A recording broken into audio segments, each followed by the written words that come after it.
একটু গ্রাফিক্যাল রিপ্রেজেন্টেশনের মাধ্যমে দেখে নেব ঠিক কিরকম হতে চলেছে। ধরুন এটা আপনার মোবাইল, এই মোবাইলে হঠাৎ একটা মেসেজ এলো, ওয়ান মেসেজ রিসিভড। স্বাভাবিক, আপনার মেসেজ এসছে, আপনি খুলে দেখবেন, খুলে দেখলেন মেসেজ এসছে আপনার প্যাকেজ গুদামে এসে পৌঁছেছে। কার কাছ থেকে এসেছে এই মেসেজ? ইন্ডিয়া পোস্ট, ভারতীয় ডাক বিভাগের নাম করে।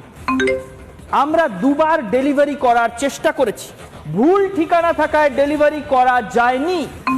48 ঘন্টার মধ্যে আপনার ঠিকানা আপডেট করুন। ঠিকানা আপডেট করতে ক্লিক করুন এই লিংকে। যদি ভুল করে একবার ক্লিক করে ফেলেন এই লিংকে, ব্যাস ডেবিট 56,000 টাকা, ডেবিট 82,705 টাকা।